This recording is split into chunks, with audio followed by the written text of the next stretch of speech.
Sa simula ng pelikula, makikita natin ang isang batang babae na nagngangalang Tamires na may kakayahang gumamit ng pana at tamaan ng perpekto ang target sa edad na 5. At pagsapit ng 6 na taon ay natuto na siyang humawak ng mahabang espada at mag-ensayo laban sa kanyang mabangis na ama. Lumawak ang ngiti ng kanyang ama dahil alam niyang mayroon siyang isang mahusay na anak na babae.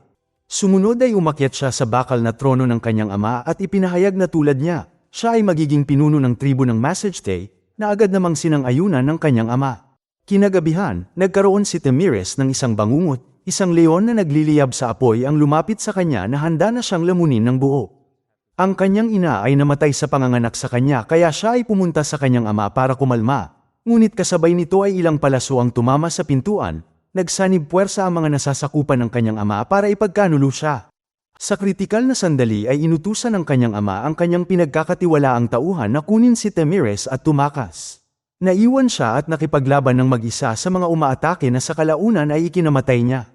Nang gabing yun ay sumakay si Tamires sa likod ng kabayo, hindi sila tumigil hanggang sa pagsikat ng bukang liwayway, nagtatago ng malalim sa masukal na kagubatan. Ang mapanganib na lupaing ito na isinumpa ng mga taong damuhan ay nagtataglay ng mga nakatago na katotohanan sa likod ng pagpatay sa kanyang ama. Noong panahong yun, ang pinakamakapangyarihang puwersa sa mga damuhan sa gitnang Asya ay ang mga Koaza.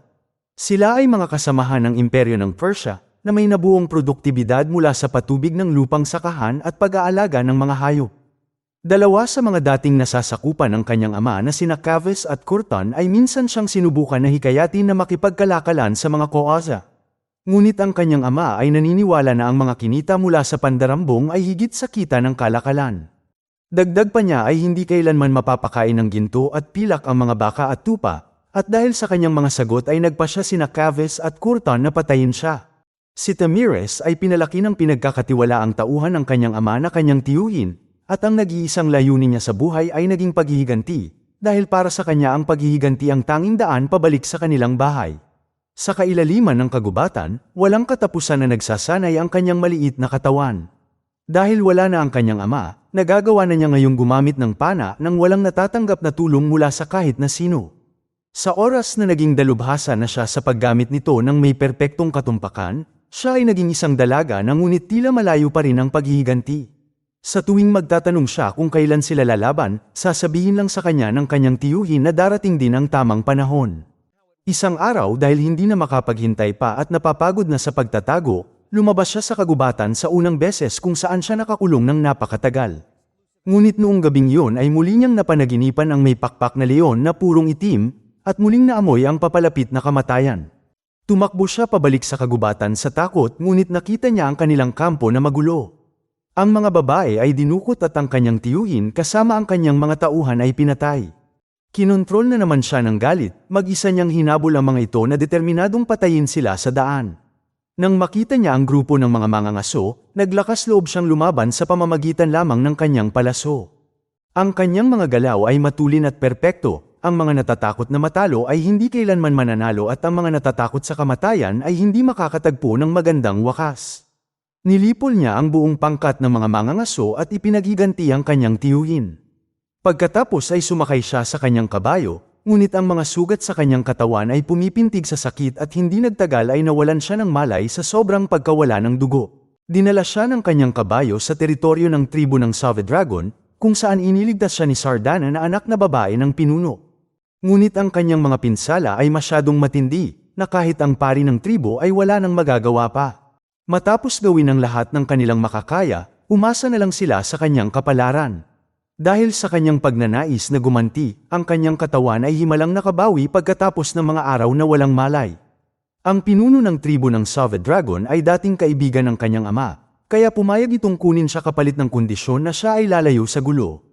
Upang magplano ng kanyang paghihiganti ay wala siyang pagpipilian kundi magtiis muli, at lumipas ang 10 taon bago siya nakalabas. Sa tulong ni Sardana, mabilis na umangkop si Tamires sa ganitong paraan ng pamumuhay, gabi-gabi ay napupuno ng tawanan ang kanilang salo-salo at ang dalawa ay naging matalik na magkaibigan.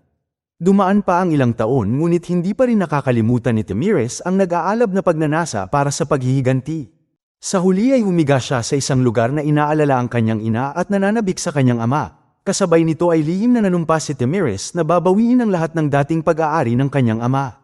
Patuloy niyang pinaalala sa sarili na hindi dapat mawala o kumupas ang galit niya sa nakaraan dahil sa tahimik at payapang takbo ng kanyang buhay sa ngayon. Isang araw ay ipinanganak ang tagapagmana ng tribo ng Save Dragon, at ang mga pinuno mula sa lahat ng tribo ay dumating upang bumati. Kabilang sa kanila ay sina Kaves at Kurtan, ang mga lalaking pumatay sa kanyang ama na masayang nagkukwentuhan at nagtatawanan sa kapistahan. Ang kanyang mga mata na matalas na parang mga palaso ay tila tumutusok sa bawat siwang ng mga buto ng kanyang mga kaaway. Ang puso ni Tamires ay sumisigaw na patayin niya sila at ipaghiganti ang kanyang ama, ngunit sumagot sa kanya ang kanyang isipan na hindi pa oras at ang pagmamadali ay humahantong sa kabiguan, kaya ang magagawa lang niya ngayon ay maghintay sa tamang sandali. Nagagawa na niyang makapagpigil kahit nasa harapan na niya ang kanyang mga kaaway, ang puso niya ay lumakas na ng husto. Sumali pa siya sa kompetisyon ng martial arts noong araw na yun gaya ng dati, at ang nagwagi sa labanan ng wrestling ay si Argon, ang anak ng pinuno ng tribo ng Great Black na gusto ng lahat at ang pinagtutuunan ng pansin ng lahat. Sa oras na yun ay nagsimulang magpakitang gilas si Tamires, at dahil sa kanyang husay sa paggamit ng palaso ay napahanga niya ang lahat.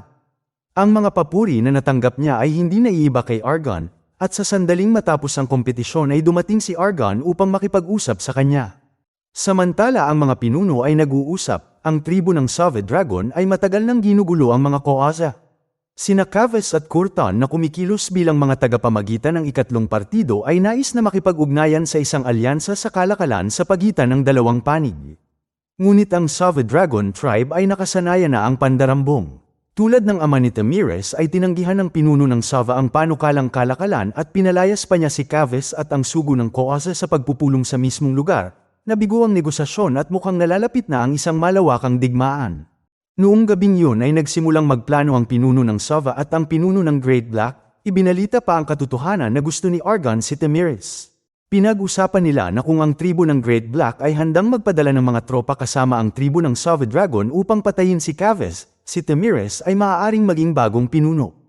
Pagdating ng araw kung pakakasalan niya si Argon, ito ay magiging dobling kagalakan para sa Great Black. Kung mabubuo ang tatlong puwersa na sama-samang umatake, ang mga Koaza ay magkakaroon ng mas malaking pagkakataong matalo. Agad na nagkasundo ang dalawang pinuno, kaya pinangunahan ni Tamires ang mga tropa sa digmaan na naging punong commander ng dalawang tribo. Bago ipaghiganti ang kanyang matinding puot ay pinanatili pa rin niya ang kanyang katinoan at inaalala na ang kanyang mga target ay sina Kaves at Kurtan lamang at hindi ang kanyang mga kasamahang tribo na Massagetay. Kaya't bago magsagupaan ang dalawang hukbo, siya ay lumapit ng mag-isa at humihiling ng one-on-one na tunggalian sa dalawang pumatay sa kanyang ama. Sumigaw siya na ayaw niyang magbuhos ng dugo ng kanilang mga kapatid, at matapos niyang sabihin ang mga salitang ito ay sumugod siya at pinatay sina Kaves at Kurtan. Sinubukan ng mga anak ni Kaves at Kurtan na ipaghiganti ang kanilang mga ama, ngunit madali silang nasakop ng kanilang sariling mga angkan. Mabilis nilang tinanggap ang pagbabalik ni Tamires at ginawa siyang reyna ng Massagetay. Pagkatapos ng 20 mahabang taon sa wakas ay makakauwi na siya ng may karangalan, at sa wakas ay makakapagpahinga na sa kapayapaan ang kanyang ama. Kumalat ang balita ng tagumpay sa larangan ng digmaan na nanalo siya ng hindi namamatay ni isang sundalo, na agad siyang ginawang alamat na babaeng mandirigma. Ngunit ang kanyang landas sa pagiging isang Diyos ay hindi nagtapos doon, dahil ang tribo ng Save Dragon, ang tribo ng Great Black at ang Massagetay sa ilalim ng kanyang utos ay nagsanib puwersa upang salakayin ang mga Koaza. Pagkatapos lamang ng ilang linggo ay madali nila itong natalo at nasakop sa pamamagitan ng galing at talino ni Tamires, at hindi nagtagal ay nagpakasal si Argon at Tamires at nagkaanak sila ng isang lalaki. Nagsanib ang dalawang tribo, ngunit alam ni Tamires na ang kanyang pundasyon ay hindi pa rin matatag, kaya iminungkahi niya sa kanyang asawa na siya na ang maging pinuno. Alam ni Argon na nagpapaubaya siya dahil ang lalaki na nakauunawa sa kanyang lakas ay tunay na nagmamahal sa kanya, at ang lalaking tunay na nagmamahal ay hinding-hindi itatago ang kanyang kakayahan. Tinanggap ni Argon ang hamon at mula sa sandaling iyon ay tinawag na siyang Reyna Tamires. Sa dumaan na ilang buwan ay naging maayos ang kanilang buhay, ngunit ang mapayapang mga araw ay hindi nagtagal nang mabalitaan nila ang mananakop na si Cyrus the Great na gustong maging hari ng mga hari. Nang gabing yun, napanaginipan na naman niya ang pagiging walang magawa. Ang may pakpak na leon ay muli niyang nakita na nagpapahiwatid na may mamamatay siyang mahal sa buhay. Kinabukasan, dumating ang mga sugo mula kay Cyrus the Great na gustong makipag-alyansa kina Argon at Tamires. At inimbitahan si Argon sa Babylonia para sa mga detalyadong pag-uusap. Binalaan ni Tamires ang kanyang asawa na nasakop na ni Cyrus ang Babaylon, wala siyang dahilan para pakialaman ang kanilang maliit na tribo. Ngunit naisip ni Argan na ang imbitasyon ay tanda ng paggalang. Hinimok siya ni Tamires na huwag magpalinlang sa matatamis na salita. Bahagyang nagtalo ang mag-asawa na iginigiit ni Argan na iniisip lamang niya ang landas sa hinaharap. Nagpasya siyang pumunta sa Babaylon para kausapin si Cyrus at isama ang kanilang anak. Bago sila umalis, paulit-ulit niyang binalaan si Argan na mag-ingat sa mga Persian. Nang si Argan at ang kanilang anak ay dumating sa Babylonia ay inalok siya ni Cyrus ng kayamanan at kaluwalhatian sa kondisyon na ang kanyang tribo ay magpapasakop sa imperyo ng Persia. Ngunit tumanggi si Argan sa kanyang alok at nagtiwala na wala siyang gagawing masama sa kanila habang nasa teritoryo niya sila. Ngunit nang dumalo ang mag-ama sa piyesta ni Cyrus ay biglang pumasok ang isang grupo ng mga sundalo at nagsimulang pumatay ng walang salita.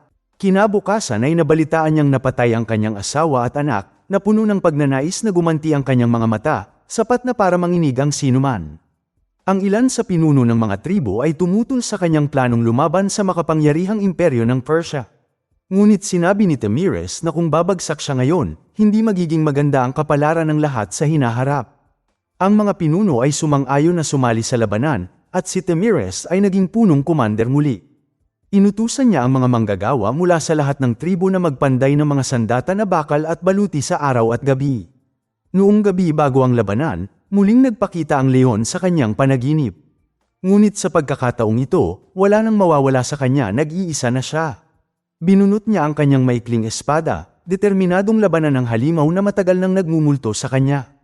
Hindi na niya hahayaang lumabas ang demonyong ito mula sa impyerno, na nananatili sa kanyang kaluluwa araw at gabi. Sa malabang ungot niyang buhay, pinatay na niya ang sarili niyang takot. Kinabukasan, buong tapang siyang sumugod sa labanan na nasa pinakaharap pa rin.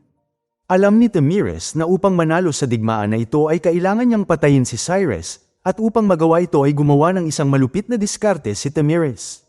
Ginamit ni Tamires ang 100 sa pinakamalalakas nilang mandirigma hanggang sa makalusot ang isa sa mga ito kung saan pinatay nito si Cyrus. Nanalo siya sa huling tagumpay. Muling hinubog ni Tamires ang mga hangganan ng kaluluwa. Ang kanyang alamat ay nabubuhay hindi lamang sa mga makasaysayang monumento kundi pati na rin sa bawat bitak kung saan sinira niya ang mga tanikala ng kapalaran. Siya ang naging reyna na namumuno sa mga damuhan sa Central Asia. Tinutupad niya ang pagpapala ni Argan sa kanya, naway maging maliwanag ang iyong mga araw, at maging mapayapa ang iyong mga gabi. Salamat sa panunood. Para lagi kayong updated sa susunod na kwento, mag-subscribe at siguraduhin na naka-on ang notification bell. Ingat!